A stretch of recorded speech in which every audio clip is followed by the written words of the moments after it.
Welcome to SHOT Show TV. I'm David Lombardo, and our guest today is Joe Bartozzi, who's President and CEO of the National Shooting Sports Foundation, and Dr. Mattew Miller, who is the Executive Director of the Suicide Prevention for the Veterans Administration.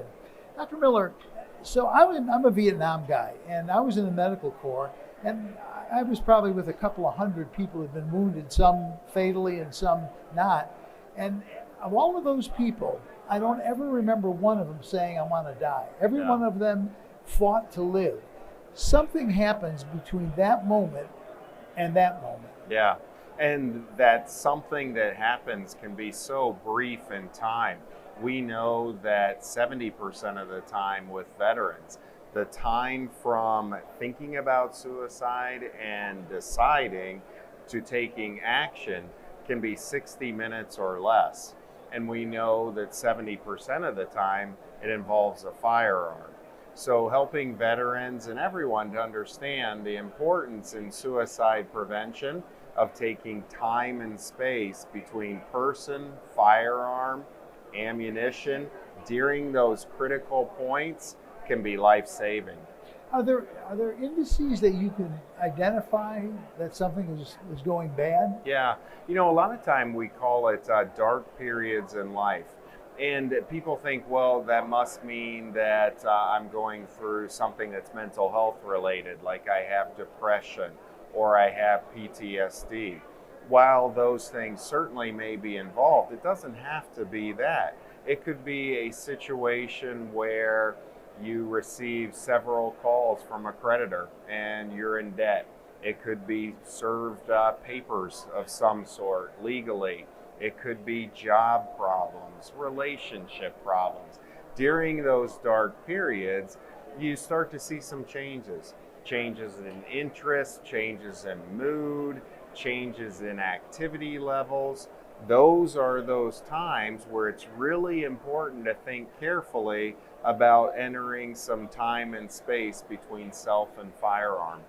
So would it be reasonable to say that one's family and closest friends are sort of the first line of defense against that sort of thing? Well, I think what we like to emphasize is the veteran is the first line of defense for themselves and for their family and community as a whole.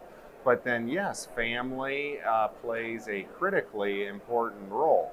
With that, though, what we find is a lot of people are hesitant, even family to family, to raise the issue of firearms and giving some time and space. So a big part of what we do is teaching how to have such a conversation when you're a family member or someone who cares about a veteran. So you are now in a situation where you're going to be working with the National Shooting Sports Foundation. Joe, what's coming up with that? Well, we have a program with the VA to cooperate on messaging, trying to be, for us, the trusted source to our community of gun owners, so many of which are veterans, to try and create the concept of secure storage for guards against theft, misuse, accidents, and of course suicide. So we're trying to spread the word to our community about the important program that the VA as well as the American Foundation for Suicide Prevention are doing to prevent suicide by firearm and providing a variety of methods and means and information about secure storage practices, because there's not a one-size-fits-all approach here. Right. So we're giving them options about what might work best for them and their family situation, their economic situation, whatever, trying to be that messenger, that go-between between mental health professionals and the gun-owning community. And we're not mental health professionals, for sure, but we do have credibility and we do have information and knowledge that's relevant to the gun-owning community. So what do you foresee the means would be to get the word out? I mean, are you doing seminars or information written? How are you doing it? Right, we've got a number of programs out there, not only traditional paper documents that we send out to retailers and ranges around the country, but we also promote it on our social media and our websites. Part of our Real Solutions campaign, NSSFRealSolutions.org has a whole variety of safety programs and secure storage programs, including Project Child Safe and including our suicide prevention program that people can freely access to get information, to find resources, to get to the Veterans Crisis Line, So again, we want to make that information as widely available as possible to as many people as possible in our community to try and create that line of communication between the people that can give them help, mental health professionals, and the gun owners and the families. So there's a lot of things that we do here, but mainly it's just about outreach, communication, being that trusted messenger for this very difficult, very sensitive topic. Sure. So it's kind of interesting.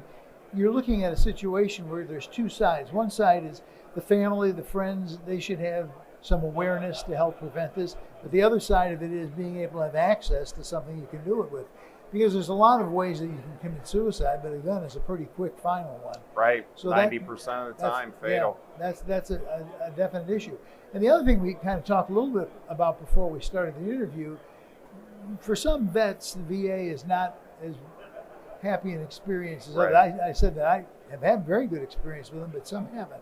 Whereas with the National Shooting Sports Foundation, it's not related to the government, it's not related to the VA, it's coming from a totally different aspect, and that's probably a very smart way to do it. Right. I notice right now we're not sitting in Hines or Jesse Brown in Chicago, VAs. We're sitting in Las Vegas at a very large convention center with thousands of people surrounding us that I would not have had access to in terms of messaging and communication without the relationship with Joe and NSSF. Sure. Well, Joe, thanks so much for coming on the show. It's always a pleasure to have you. Thank you, Dave. Pleasure to be here, and thanks for allowing us to get the message out to people about secure storage, about the work that we're doing with the VA. I'm very proud to be part of this and to help save lives, which is what this is all about. And Dr. Miller, again, thank you. It's great that you come on and good information, really good information. And for more information, if people are interested, go to keepitsecure.net, and that's our campaign on secure storage. Joe and the team have helped to inform and guide our resources on that page. So welcome you to check it out. Well, as a vet, I certainly appreciate it. Thank you both. Thank you. And for SHOT Show TV, I'm David Lombardo.